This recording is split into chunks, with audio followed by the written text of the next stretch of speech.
Kalau Anda pernah lihat hasil CT scan otak, mungkin kelihatannya cuma kayak gambar-gambar abu-abu yang rumit ya. Tapi sebenarnya, setiap gambar itu nyimpan cerita loh.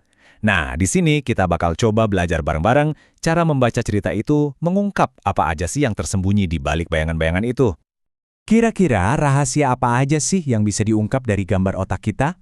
Ternyata, CT scan itu bisa ngasih lihat banyak hal, bukan cuma soal sehat atau sakit, tapi juga jejak-jejak perjalanan hidup, bekas trauma, bahkan gimana waktu ngebentuk otak kita dari tahun ke tahun.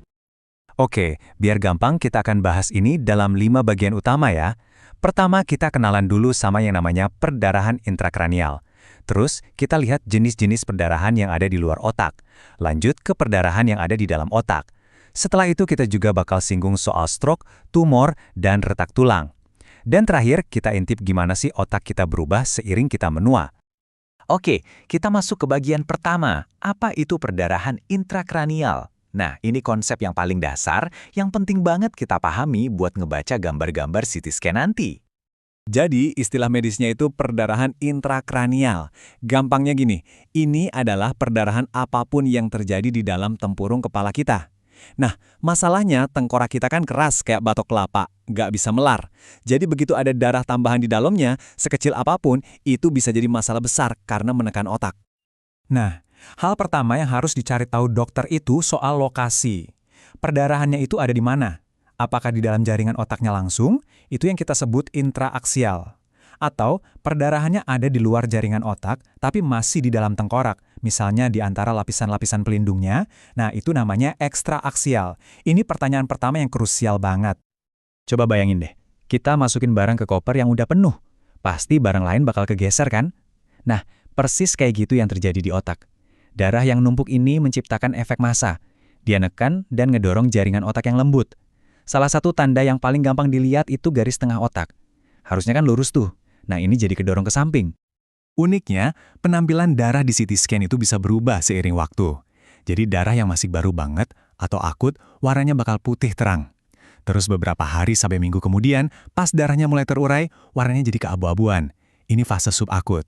Nah, kalau udah lama banget, berminggu-minggu atau berbulan-bulan, darahnya bakal jadi gelap atau hitam. Dari perubahan warna ini, dokter bisa tahu kira-kira kapan cederanya terjadi. Oke, sekarang kita fokus ke perdarahan di luar otak, atau yang tadi kita sebut ekstraaksial. Ini perdarahan yang kejadiannya di celah-celah sempit antara otak dan tengkorak. Yang pertama ada hematoma epidural. Lokasinya itu di antara tengkorak dan lapisan pelindung otak paling luar yang namanya dura mater. Biasanya sih ini disebabkan arteri yang robek gara-gara tengkoraknya retak. Nah, yang khas banget dari hematoma ini, bentuknya di CT scan itu kayak lensa cembung. Cembung gitu, neken otak dari luar.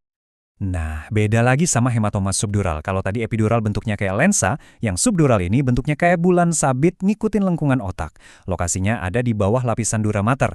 Biasanya penyebabnya itu pembuluh darah vena yang robek, jadi perdarahannya lebih pelan. Ini sering banget terjadi sama orang tua, karena otak mereka kan cenderung sedikit menyusut, jadi ada ruang lebih. Kadang benturan kepala yang ringan aja bisa jadi pemicunya. Terus ada lagi perdarahan subarachnoid. Nah, ini beda. Darahnya itu nyebar ke ruang yang isinya cairan otak.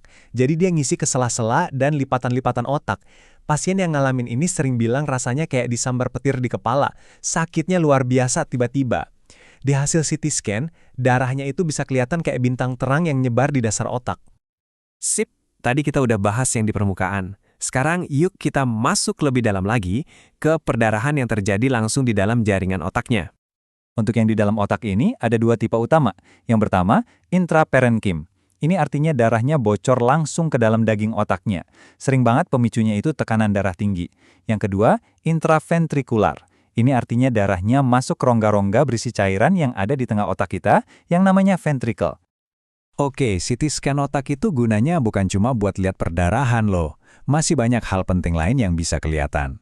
Yuk kita lihat beberapa di antaranya. Contohnya stroke. Penting banget buat tahu kalau stroke itu ada dua jenis utama dan di CT scan kelihatannya beda banget.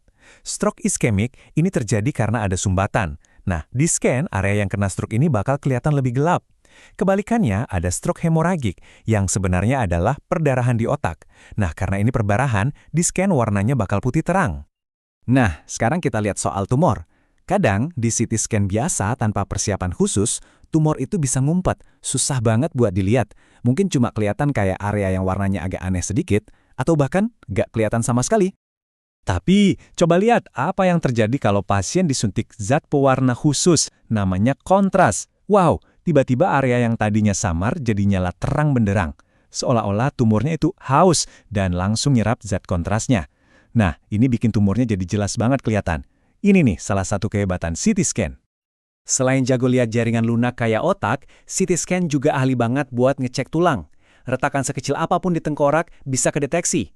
Dokter bahkan punya fitur khusus di komputernya, namanya Bone Window, yang bisa mengubah tampilan gambar jadi fokus ke tulang aja. Jadi nggak ada retakan yang bakal kelewat. Oke, sekarang kita sampai di bagian terakhir. Kita akan lihat gimana otak kita berevolusi seiring waktu.